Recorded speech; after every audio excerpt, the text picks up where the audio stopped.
नारा लगाइए, नारा लगाइए। गौ माता की जय, गौ माता की जय, गौ माता की जय। गौ माता को राज का दर्जा दिया जाए, दिया जाए, दिया जाए। गौ माता को राजमाता का दर्जा दिया जाए, दिया जाए, दिया जाए। गौ माता को राजमाता का दर्जा दिया जाए, दिया जाए, दिया जाए। घोषित करे, घोषित करे, गौ माता को राजमाता घोषित करे, घोषित करे, घोषित करे। गौ माता को राष्ट्रमाता का दर्जा देना होगा, देना होगा, देना होगा। गौ माता को राष्ट्रमाता का दर्जा देना होगा, देना होगा, देना होगा। गौ माता को राष्ट्रमाता का दर्जा देना होगा, देना होगा, देना होगा। चलो गौ माता की देना होगा, देना होगा। गौ माता की जय, देना होगा, देना होगा। गौ माता की जय। की मांग को लेकर कलेक्टर महोदय के पास गाय विज्ञापन माता देने आए की हैं। जय, गौ माता की जय। गौ माता को राज्य माता की दर्जा दिया जाए, दिया जाए। गाय माता को राज्य माता की दर्जा दिया दिया जाए, जाए, दिया जाए, दिया जाए।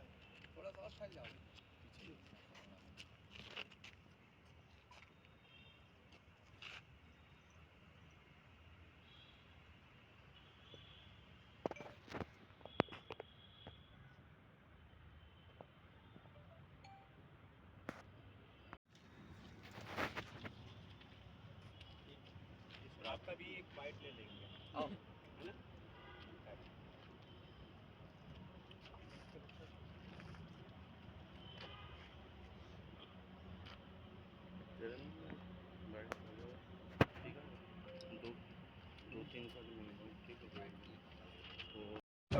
भैया किन मुद्दों को लेकर आए ज्ञापन देने, ये बताएं। देखिए, गौ गंगा गीता इस देश की नहीं बल्कि हमारी छत्तीसगढ़ महतारी की भी एक पहचान है।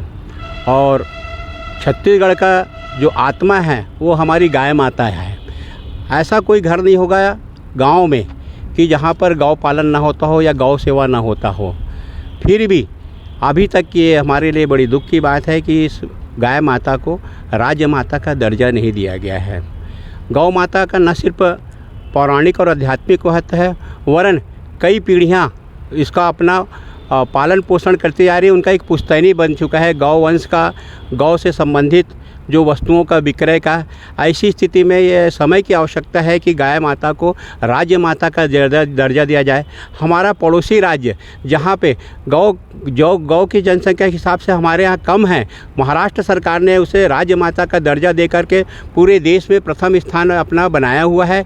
हम सरकार से मांग करते हैं, ये निवेदन करते हैं कि शीघ्र, आज चूँकि गोपाष्टमी है, ऐसे शुभ अवसर पर सरकार जो है राज्य माता का दर्जा दे, राज्य माता घोषित करे और पूरे देश में दूसरा स्थान जो है छत्तीसगढ़ जो है बनने जा सकता है। मैं और सारे हमारे सनातन धर्म भाइयों के माध्यम से इनके द्वारा मैं सरकार से अपील करता हूं कि शीघ्र ही गौ माता को, देसी गौ माता की जय। भारत कृषि प्रधान देश है और कृषि में भी गौ माता की सेवा निरंतर ली जाती है।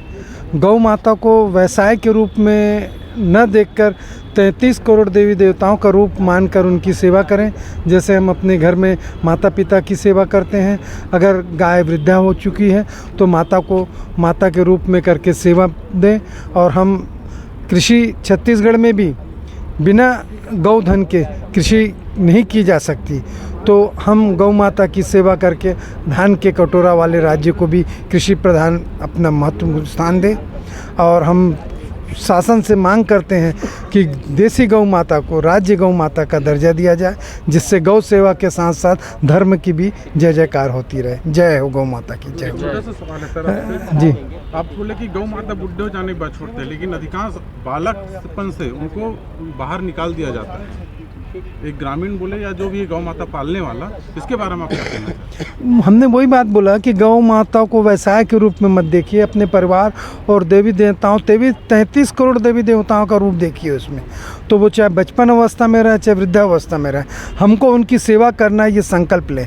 गौ पालन वालों से निवेदन है कि गौ माता में आप साक्षात भगवान का विराजमान रूप देखें। राजेश डागा, समाज सेवक। गाय हमारी आदिकाल से माता के रूप में पूजी जाती रही है। भारत की अर्थव्यवस्था गाय पर आधारित है और कृषि महत्वपूर्ण अर्थव्यवस्था है भारत की, जो कि बिना गाय के संभव नहीं है। गाय के दूध से हमको पंच तत्व प्राप्त होते हैं, जो आयुर्वेद में पंचगव्य के रूप में हमें प्राप्त होता है और हमें स्वास्थ्य लाभ देता है। इसलिए भी गाय महत्वपूर्ण है। लेकिन कालांतर में हम अत्यधिक शिक्षित हो गए और गाय की बजाय घरों में हम कुत्ता पालना शुरू कर दिए। ये हमारी महत्वपूर्ण मतिभ्रम है। हमको प्रयास करना चाहिए कि हर घर जैसे पहले गाय होती थी वैसे ही गाय को रखकर हम लक्ष्मी के रूप में पूजते रहें, ताकि हमारा स्वास्थ्य बना रहे, हमारी अर्थव्यवस्था बनी रहे। नहीं तो कालांतर में हमें बहुत से संघर्ष और कठिनाइयों का सामना करना पड़ेगा।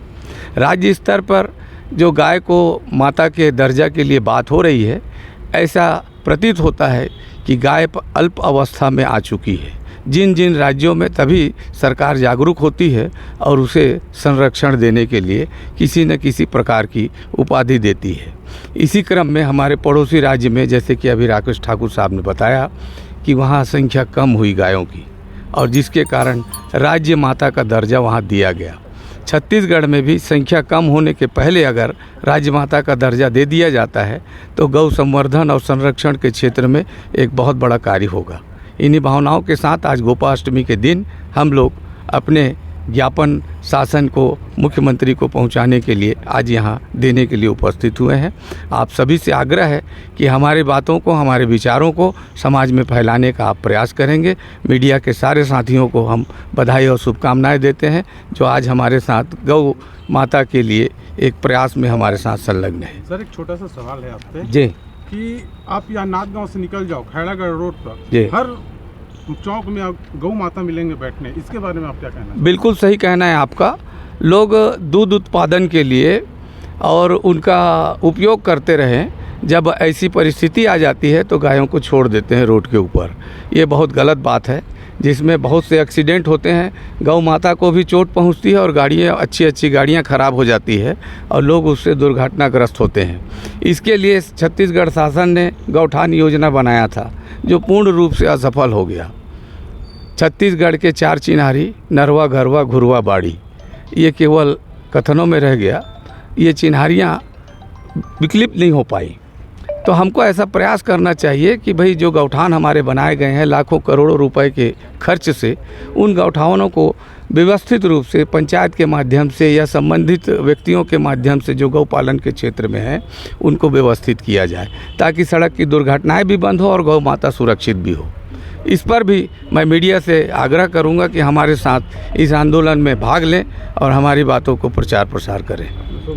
अमलेंदु हाजरा,